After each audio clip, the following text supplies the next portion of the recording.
செல்வன் பாகம் 1 புதுவெள்ளம் அத்தியாயம் 44 எல்லாம் அவள் வேலை. மாமல்லபுரத்து மகா சிற்பிகளின் பரம்பரையில் தோன்றிய சிற்பக் கலைஞர் ஒருவர் இப்போது முன் வந்தார். புதிய முறையில் கருங்கற்றளி அமைப்பதற்கு அவருடைய மனோதர்ம கற்பனைப்படி சிறிய பொம்மை கோவில் ஒன்று செய்து கொண்டு வந்திருந்தார். இதை இப்போது மகாராணியிடம் காட்டினார். அதை பார்த்து மகாராணி மிகவும் வியந்தார். ஆழ்வார்க்கடியானுக்கு அருகில் நின்றவரை பார்த்து, பட்டரே, இந்த ஆலய அமைப்பு எவ்வளவு சிறப்பாய் இருக்கிறது பார்த்தீர்களா? தமிழகத்தில் உள்ள முக்கியமான சிவஸ்தலங்களிலெல்லாம் இம்மாதிரி புதுமுறையில் ஆலயம் எடுப்பிக்க வேண்டும் என்று என்னுடைய உள்ளத்தில் ஆவல் பொங்குகிறது என்று சொன்னார். தாயே, தங்கள் விருப்பம் நிறைவேறுவதில் தடை என்ன இருக்கிறது? தேவாரப்பதிக பாடல் பெற்ற சிவஸ்தலங்களில் இம்மாதிரி கற்றளிகள் எடுப்பிக்கலாம். இந்த ஆலய அமைப்பை பார்த்தவுடனே இது பாடல் பெற்ற ஸ்தலம் என்பதை ஜனங்கள் உணர்ந்து கொள்வார்கள் என்று சொன்னார் ஈசான சிவபட்டர். ஆம் ஆம், அப்பர் பெருமானும் ஞானசம்பந்தரும் சுந்தரமூர்த்தியும் பாடிய பதிகங்களை எல்லாம் சேகரிக்க வேண்டும். அவர்களுடைய பாதங்கள் பட்டு புனிதமாகி அவர்களுடைய பாடல்களினால் தெய்வீகமடைந்த ஸ்தலங்கள் எல்லாம் இம்மாதிரி வானளாவிய விமான கோபுரங்களுடன் கற்றளிகளை எடுக்க வேண்டும். இந்த 2 தான் என் மனோரதங்கள். இவை நிறைவேறுமா என்று அடிக்கடி ஐயம் உண்டாகிறது. என்னுடைய நாயகர் மட்டும் மேற்கு திசை சென்று அகாலத்தில் இறைவன் திருவடிகளை சேராதிருந்தால், இன்னும் சில காலம் ஜீவித்திருந்தால் என் மனோரதங்கள் எல்லாம் நிறைவேறி இருக்கும். இப்போது மட்டும் என்ன குறைவு தாயே? தாங்கள் நினைத்ததை நினைத்தபடி நிறைவேற்றி தர வேண்டும் என்று சக்கரவர்த்தி கட்டளை பிறப்பித்திருக்கிறார் அல்லவா? அவருடைய புதல்வர்கள் இருவரும் தாங்கள் மனதில் நினைப்பதற்கு முன்னாலேயே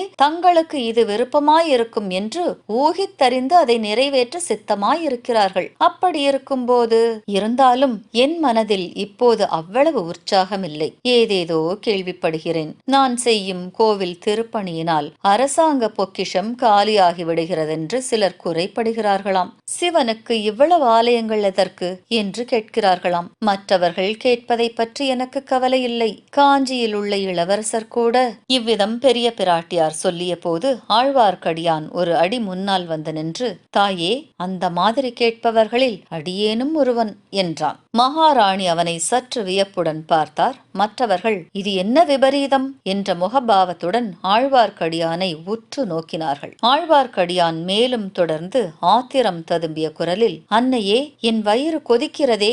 இந்த மாதிரி அநியாயம் உண்டா? தர்ம தேவதையின் அவதாரமாக விளங்கும் தாங்கள் இந்த அநீதிக்கு இடம் கொடுக்கலாமா என்று அலறினான். திருமலையப்பனுக்கு பக்கத்தில் நின்ற ஈசான சிவபட்டர், மகாராணி, என் சகோதரன் இப்படிதான் ஏதாவது உளறுவான். திடீரென்று அவனுக்கு வெறி வந்துவிடும். தயவு செய்து மன்னித்தருள வேண்டும் என்றார். அக்காலத்தில் சைவர்களும் வைஷ்ணவர்களும் தனித்தனி சாதியாக பிரிந்திருக்கவில்லை. ஒரே குடும்பத்தில் சைவ பற்றுள்ளவர்களும் வீர வைஷ்ணவர்களும் இருப்பார்கள். ஒரே பட்டர் சிவன் கோவிலிலும் திருமால் கோவிலிலும் பூஜை கைங்கரியம் செய்வார். ஈசான சிவபட்டர் அத்தகைய பரந்த நோக்கம் கொண்டவர். திருமலையப்பன் அவருடைய ஒன்றுவிட்ட சகோதரன். இருவரும் பரஸ்பரம் மிக்க அன்பு கொண்டவர்கள். ஆகவே தம்பியின் பதற்றமான பேச்சுக்காக ஈசான சிவபட்டர் மகாராணியிடம் மன்னிப்பு கோரினார். தேவி புன்னகை புரிந்து, திருமலை, சற்று அமைதியாக பேசு.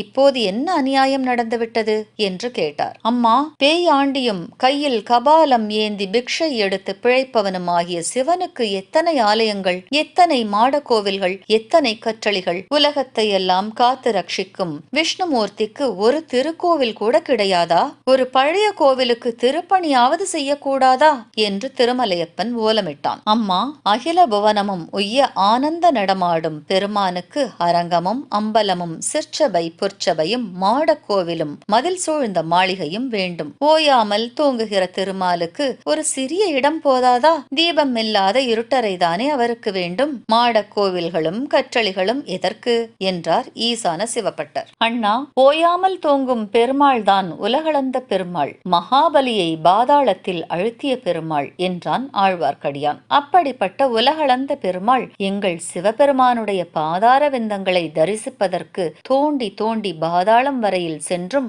எம்பெருமான் பாதங்களை கண்டுபிடிக்க முடியவில்லை என்றார் ஈசான சிவபட்டர். உங்கள் சிவன் அவ்வளவு பெரியவராயிருந்தால் அவருக்கு கோவில் எதற்கு என்றுதான் கேட்கிறேன். கோயிலுக்குள் வரும்போது அவர் தலை இடித்து கோயில் இடிந்து விழுந்து விடுமே என்று சொன்னான் ஆழ்வார்க்கடியான். மழவரையர் திருமகள் இதை கேட்டு சிரித்துக் கொண்டே, உங்கள் சண்டையை கொஞ்சம் நிறுத்துங்கள். திருமலை, நீ நீ சொல்வது என்ன? பெருமாளுக்கு கோவில் கட்டக்கூடாது என்று யார் சொன்னது? எந்த ஊர் விண்ணகரத்தை புதுப்பிக்க வேண்டும் என்கிறாய்? அதை நல்ல முறையில் சொல்லுவதுதானே என்றார். அம்மணி, தங்களுடைய மாமனார் 3 உலகும் கீர்த்தி பெற்ற பராந்தக சக்கரவர்த்தி. அவருடைய பட்டப்பெயரால் விளங்கும் வீர நாராயணபுரத்துக்கு போயிருந்தேன். அங்கே வீரநாராயண பெருமாள் அல்லும் பகலும் தூங்காமல் கண் மூடாமல் மாகடல் போன்ற வீரநாராயண ஏரியை காத்து அருள் புரிந்து வருகிறார். அத்தகைய பெருமானுடைய கோயிலில் செங்கல் சுவர்கள் இடிந்து விழுந்து வருகின்றன. கோயில் இடிந்தால் ஏரிக்கரையும் இடிந்து 100 ஊர்கள் பாழாகிவிடும். வீரநாராயண பெருமாளின் கோயிலை கற்றளியாக்கி திருப்பணி செய்ய வேண்டும் என்கிறான்.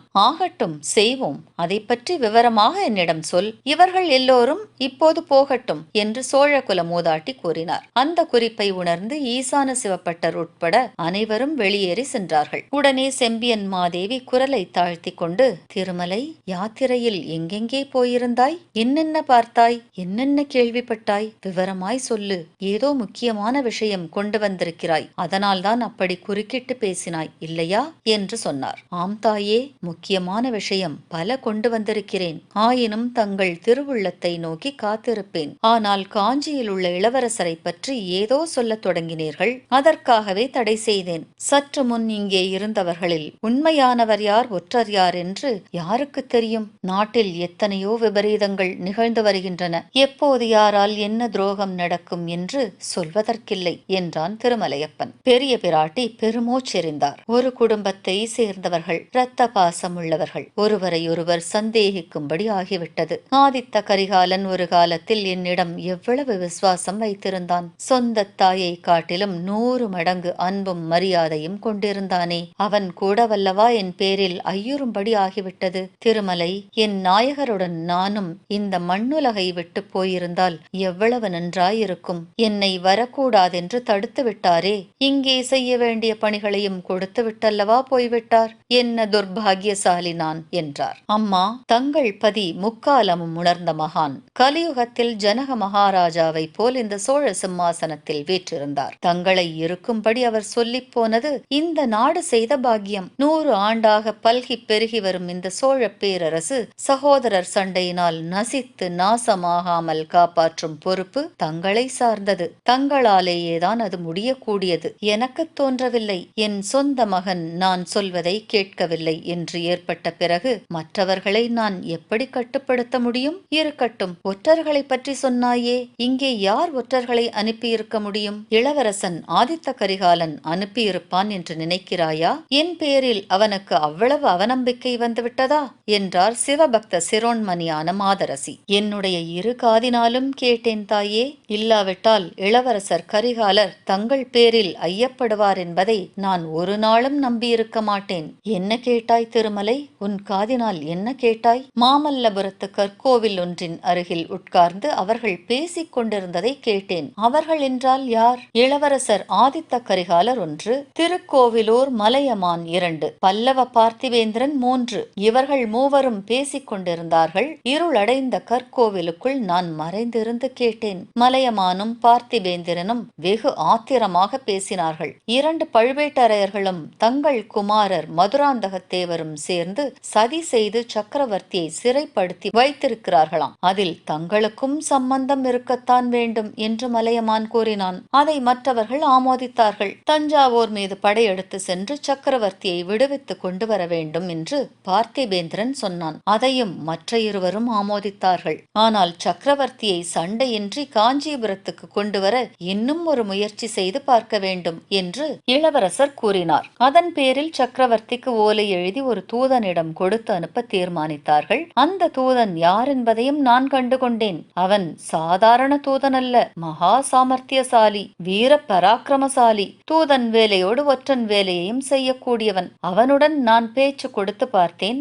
நான் தட்டியில் நுழைந்தால் அவன் கோலத்துக்குள் நுழைய பார்த்தான். அவன் ஒன்றுமே தெரியப்படுத்தாமல் என்னிடம் பல விஷயங்களை கிரகிக்க பார்த்தான். குடந்தை ஜோதிடர் அவனிடம் தமது கைவரிசையை காட்டினார். அதுவும் பலிக்கவில்லை. பிறகு அவன் தஞ்சாவூருக்கு சென்று சக்கரவர்த்தியிடம் ஓலையை கொடுத்து விட்டான் என்று கேள்விப்படுகிறேன். அப்புறம் என்ன நடந்தது? அதற்கு சக்கரவர்த்தி என்ன மறுமொழி சொன்னாராம்? மறுநாளைக்கு விடை எழுதி தருவதாக சொன்னாராம். அதற்குள் அவன் பேரில் பழுவேட்டரையர்களுக்கு ஏதோ சந்தேகம் வந்துவிட்டது. அவர்களுடைய கட்டுக்காவல்களை எல்லாம் மீறிக்கொண்டு அவன் எப்படியோ தப்பித்து சென்று விட்டானாம். அப்படியானால் அவன் மிக சாமர்த்தியசாலிதான், சந்தேகமில்லை. அப்புறம் நீ என்ன செய்தாய்? காஞ்சிபுரத்திலிருந்து கிளம்பிய பின் நேரே இங்கு வருவதற்காகவே புறப்பட்டேன். வழியில் வீரநாராயணபுரத்தில் பெருமாளை தரிசிக்க தங்கினேன். தங்கிய இடத்தில் பெருமாள் அருளினால் ஒரு பெரிய ரகசியத்தை அறியும்படி நேர்ந்தது. அது என்ன? இன்னும் ஒரு ரகசியமா? ஆம் தாயே, கடம்பூர் சம்புவரையர் மாளிகையில் அன்று இரவு ஒரு பெரிய விருந்து என்று தெரிந்தது. அந்த விருந்துக்கு பெரிய பழுவேட்டரையர் வந்தார். அவருடன் இளையராணியின் பல்லக்கம் வந்தது. திருமலை,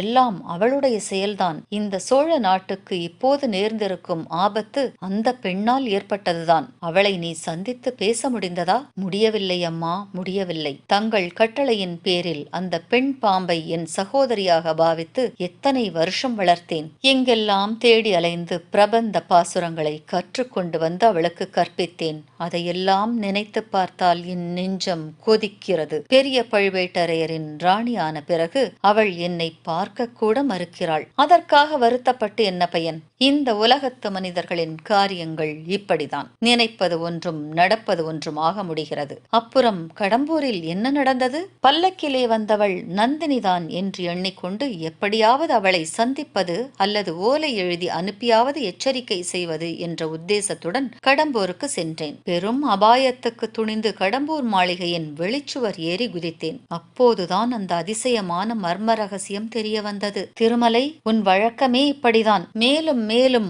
ஆவலை கிளப்புவாயே தவிர செய்தியை சொல்ல மாட்டாய். அது என்ன அப்படிப்பட்ட அதிசயமான மர்ம ரகசியம்? மன்னிக்க வேண்டும் தாயே, அதை சொல்வதற்கே தயக்கமாயிருக்கிறது. மூடு பல்லக்கில் இருந்தது பழுவூர் இளையராணி அல்ல, பழுவேட்டரையர். தாம் போகுமிடமெல்லாம் இளையராணியை அழைத்து கொண்டு போகிறார் என்று நாம் எல்லோரும் எண்ணிக்கொண்டிருந்தோமே, அது பெரிய தவறு. பழுவேட்டரையர் பின் யாரை மூடு பல்லக்கில் வைத்து அழைத்து போகிறார்? அந்த கிழவரின் பெண் சபலத்துக்கு அளவே இல்லையா? மூடு பல்லக்கில் இருந்தது ஸ்திரீ அல்ல தாயே, பெண் இல்லை என்றால் எந்த ஆண்மகன் அப்படி மூடு பல்லக்கில் மறைந்து கொண்டு வருவான்? மன்னிக்க வேண்டும் அம்மா, மூடு பல்லக்கில் மறைந்து வந்தது தங்களுடைய திருக்குமாரர் மதுராந்தகத்தேவர் தான். செம்பியன் மாதேவி சிறிது நேரம் திகைத்து நின்று விட்டார். கடவுளே, நான் செய்த குற்றத்துக்கு இவ்வளவு பெரிய தண்டனையா என்று தமது வாய்க்குள்ளே சொல்லிக் கொண்டார். பிறகு ஆழ்வார்க்கடியான் சம்புவரையர் மாளிகையில் அர்த்த ராத்திரியில் நடந்த சதி கூட்டத்தை பற்றி சொன்னான். அதை கேட்டு அந்த மாதரசி அடைந்த மனத்துயரை சொல்லி முடியாது. ஐயோ என் மகனே, உன்னை சிவஞான செல்வனாக வளர்க்க முயன்றேனே, அதன் பயனாயது? சோழர் பெருங்குலத்துக்கு உன்னால் இத்தகைய அபகீர்த்தியா நேர வேண்டும்? சோழ பேரரசுக்கு இத்தகைய பெருந்தீங்கு உன்னாலேயா ஏற்பட வேண்டும் என்று புலம்பினார். பின்னர், திருமலை, மறுபடியும் என்னை பார்த்துவிட்டு போ. அதற்குள் குந்தவையிடம் பேசி இந்த பெரும் விபத்தை எப்படி தடுக்கலாம் என்று யோசித்து சொல்கிறேன் என்றார். தாயே, இளவரசியிடம் கூட தாங்கள் இதை பற்றி பேசாமல் இருப்பது நல்லது. ஏன், அவளை பற்றி கூட ஐயப்படுகிறாயா என்ன? அது இயற்கைதானே அம்மா. ஆதித்த கரிகாலரின் அருமை சகோதரிதானே அவர். அதனால் என்ன திருமலை? சூரியன் மேற்கில் உதயமாகி கிழக்கே அஸ்தமித்தது என்று நீ சொன்னாலும் நம்புவேன். சிவபெருமானை காட்டிலும் திருமால் பெரிய தெய்வம் என்று நீ சாதிப்பதை நம்பினாலும் நம்புவேன். ஆனால் குந்தவையின் பேரில் குற்றம் சொன்னால் நம்ப மாட்டேன். அவள் பிறந்த அன்றைக்கு அரண்மனை மறுத்து வச்சு குழந்தையை எடுத்து வந்து என் இரு கரங்களிலும் கொடுத்தாள். அன்று முதல் நானே அவளை வளர்த்து வந்தேன். என் வயிற்றில் பிறந்த மகனை காட்டிலும் அருமையாக வளர்த்து வந்தேன். அவளும் என்னையே பெற்ற தாயாகவும் தகப்பனாகவும் எண்ணி இன்று வரை அன்பும் மரியாதையும் செலுத்தி வருகிறாள். அம்மா, ஒன்று கேட்கிறேன். குந்தவை தேவி குடந்தை சோதிடரிடம் சென்று வந்ததை பற்றி தங்களிடம் சொன்னாரா? இல்லை. அதனால் என்ன? ஜோசியர் வீட்டில் வானர் குலத்து வாலிபன் ஒருவனை பார்த்தது பற்றியும் மறுபடி அவனை அரிசிலாற்றங்கரையில் சந்தித்தது பற்றியும் சொன்னாரா? இல்லை. இதெல்லாம் என்ன கேள்வி? இப்படி கேட்பதில் உன் கருத்து என்ன? தங்களிடம் சொல்லக்கூடாத ரகசியம் ஒன்று இளவரசி வைத்திருக்கிறார் என்பதுதான். நான் குறிப்பிட்ட அந்த வாலிபன் தான் ஆதித்த கரிகாலரின் தூதன். ஒற்றன் என்று சொன்னாலும் தவறாகாது. திருமலை, அதெல்லாம் எப்படியாவது இருக்கட்டும். என்னிடம் குந்தவை ஏதேனும் ஒன்றை சொல்லவில்லை என்றால் அதற்கு தக்க காரணம் இருக்கும். அவளிடம் சந்தேகப்படுவதைக் காட்டிலும் என் பிராணனையே விட்டுவிடுவேன் என்றார் சிவஞான கண்டராதித்தரின் பட்ட மகிழ்ச்சி. ஐயையோ, அப்படி ஒன்றும் நேர வேண்டாம். தங்களுடைய நம்பிக்கையே மெய்யாகட்டும். இளவரசி என்னிடம் ஏதோ கேட்பதற்காக வர சொல்லியிருக்கிறார். தாங்கள் பார்க்க விரும்புவதாக நானே தெரிவித்து விடுகிறேன் என்றான் ஆழ்வார்க்கடியான். அடுத்து என்ன நடக்கவிருக்கிறது? காத்திருக்கலாம்.